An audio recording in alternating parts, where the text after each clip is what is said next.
Hi guys, ngayong araw nga pala ay araw ng Huwebes. Papasok nga pala tayo sa trabaho ngayon kaya ayan, pinag-ready ako ni Mami Cherry ng baon. Itlog nga lang pala yung binaon ko dyan at saka bagoong. Kapag pumapasok nga pala ako, nagbabaon ako ng isang t-shirt o hindi naman kaya isang long sleeve na pamalit para pagka umuwi tayo hindi mabaho yung suot natin. Alam nyo naman medyo malayo-layo din yung biyahe natin, nakakahiya naman bumiyahe kapag mabaho yung suot natin. Habang nagkakape nga ako, nagising to si Bocho kaya hinahanap niya yung mami niya. Kala niya nga ako yung mami niya kaya sa akin lumapit eh. Kaya lang nung naidilat niya na yung mata niya tapos napansin niya hindi pala ako yung nanay niya, yun umiyak na naman at pumunta sa nanay niya.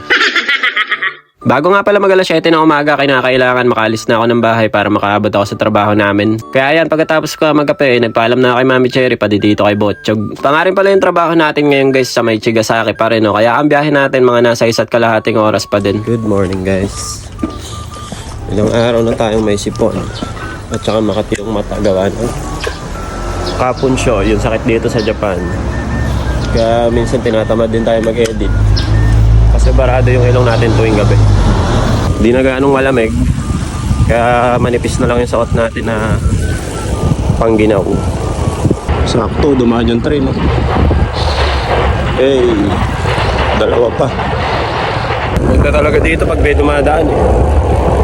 Naiparking ko na nga rin pala yung bike ko dyan tapos dumiretso na nga ako dito sa May Station. 7:10 nga rin pala ng umaga yung sinasakyan kong train dito na express. Papunta yan sa Yokohama kaya medyo mabilis lang ako nakakarating ng Yokohama. Pagpasensyaan nyo na nga pala guys, hindi ako nakapag-video kapag sumasakay ako sa train or nasa loob ako ng train kasi iniiwasan ko na mag-video sa loob. Nandito na nga tayo sa May Yokohama Station at ito naman yung next na sasakyan ko, 7:29 ng umaga. Siya nga pala guys, kaya naman ako umiiwas minsan mag-video sa loob ng train. Marami kasing mga estudyante at mga nakapalda. Marami kasi dito sa Japan na binibidyohan yung mga nakapalda or pinipicturean tapos nahuhuli sila. Mas mainam na rin yung mag-iingat guys kasi lalo na foreigner tayo at baka mamaya mapagkamalan pa. Pero wag kayong mag-alala kung sakali man na mangyari yun, mapaghinalaan tayo. Kaya naman natin makipag-communicate sa kanila kaya walang problema. Tingnan nga rin pala yung train na sasakyan natin. Bali yan, di na rin ako nakapag-video sa loob at ito, fast forward na natin. Dumiretso ako ng konbini pagbaba ko ng train. Bumili lang ako ng cup noodles dito kasi pandagdag ko yan sa lunch ko kasi 'di ba ang baon ko lang ay itlog tsaka bagoong. Pagtapos ko naman bumili ito, dumiretso na ako sa may terminal ng bus para sumakay ulit. Ayun guys, kakababa ko lang ng bus at mali yung nababaan natin. Kaya maglalakad ako ng mahaba-haba. Nagkamali ako dapat sa next stop pa. So, medyo malayo yung lalakarin natin ngayon. Baka mga 10 minutes. So, bahala na si Batman. Nakakalungkot talaga guys kapag naglalakad kayo mag-isa dito sa Japan kasi sobrang tahimik at wala masyadong tao sa labas. Sa mga oras na to, mga alas 8 na pala mahigit pero kung titignan nyo, iilan-ilan lang yung tao sa labas no? Kaya yung mga papuntang Japan dyan or mga balak mag-Japan, masasanay din kayo. Sanayin nyo yung sarili nyo sa ganitong katahimik. Ang cute lang ng prutas na nadaanan ko dito, hindi ko malaman kung orange ba to or lemon. Pero alam ko may iba silang tawag dito, nakalimutan ko lang eh. Medyo napahaba talaga yung lakad natin. Pero okay lang, malapit na ako guys. Mabilis lang maglakad eh. Haba ng pakata natin. Yung hakbang ko, dalawang hakbang na eh. Dalawang hakbang na yung katumbas. Ngayong araw nga pala, seal nga din pala yung ginawa namin. Bale yan, pinagtatanggal ko na yung mga luma at papalitan namin yan ng bago. Mula umaga hanggang tanghali yan yung ginawa namin. Tapos eto, alas 10 na nga pala ng umaga at break time na namin. Uminom nga lang ako ng kape dito at kumain ako ng tinapay. Bali, parang yan na yung inalmusal ko, tinapay na may palaman na itlog. Fast forward na natin, tanghalian na nga pala namin to. Nakalimutan ko nga pala mag-video nung kumain ako pero okay lang yun kasi alam nyo naman kung ano yung kakainin ko eh. Siya nga pala guys, itong trabaho namin sa may Chigasaki, napakalapit nga pala sa dagat nito. Kaya ito pagkatapos ka namin kumain ay pumasyal kami dito para maipakita ko din sa inyo guys na may malapit na dagat dito sa trabaho namin. Ito nga pala yung kasama ko, Japanese yan, tropa ni boss. Bali, nagtambay lang muna kami dito siguro ng mga 20 minutes. Hindi ko rin masyadong sinasama yan sa video guys kasi mahihain yan kapag tinututukan ko ng camera umiilag.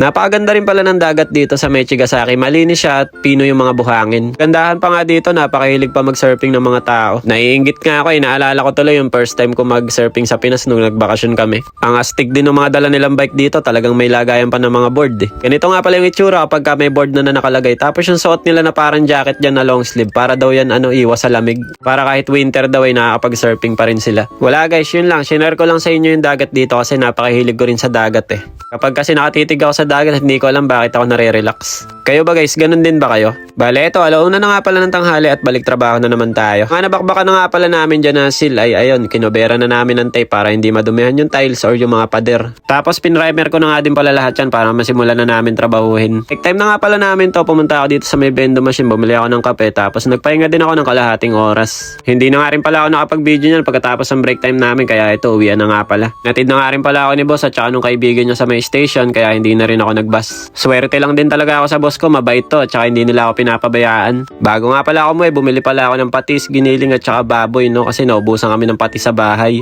Pagtapos mamili, medyo inabot na tayo ng dilim, medyo gutom na rin, kaya ayan, natatakam na ako sa mga nadadaanan kong kainan. Bale, ito, nandito na pala ako sa bahay at ayan, nakaabang na nga si Sechi at saka si Ate Sauri. Wala na nga palang pasok si Ate Sauri sa school, bakasyon na nila, sa 7 na ulit yung pasukan niya. Tapos na nga daw pala si Ate Sauri sa grade 1, kaya next month grade 2 na si Ate Sauri. Nakapaghiwa na nga rin pala si Mami Cherry dito ng sibuyas at saka ng kamatis. Kaya pala ako bumili ng baboy kasi si Mami Cherry nga pala ay magluluto ng sinigang.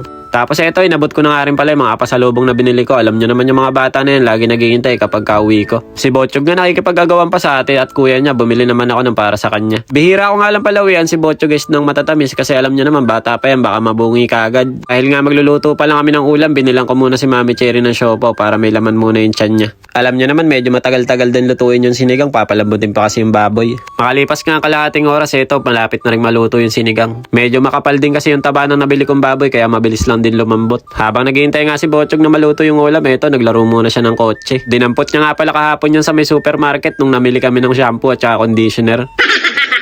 Sermonan ko nga pala yung dalawang bata dyan kaya nakasimangot habang kumakain. Hindi raw kasi nila type yung ulam, sabi ko huwag kayong mapili, yung ibang bata nga wala nang kinakain eh.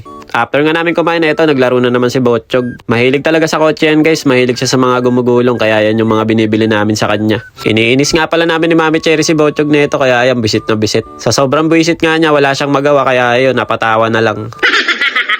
Si Sechi naman libang na libang dito sa nilalaro niya, dumidikit kasi dito sa may kisame. Tapos biglang malalaglag, paulit-ulit niya kaya nilalaro at pinagmamayabang sa akin. Pagtapos nga kumain na ito, nakatulog na nga si Ate Sauri at saka si Botchog. Gising pa naman si Sechi, nagsiselfone, tapos kami naman ni Mami Cherry nanonood ng Netflix. Nako guys, napasarap yung panonood namin ni Mami Cherry ng horror kahapon at saka ng action. Mga bandang alas 2 na ata kami ng madaling araw natapos. Mga bandang alas 11 nga, pinost muna namin yung pinapanood namin at nagluto muna kami ng makakain. After nga pala namin kumain, nagbalot nga pala kami ni Mami Cherry ng cheese stick. Nagready talaga kami ng midnight snack para pag nanood kami ng Netflix, meron kaming makakain. Meron pa nga din natira si Mami Cherry dito na leche flan. Sabi ko baka masira to kaya kainin na rin natin. Sayang kasi galing pa to sa Pilipinas, baka mamaya ma-expired.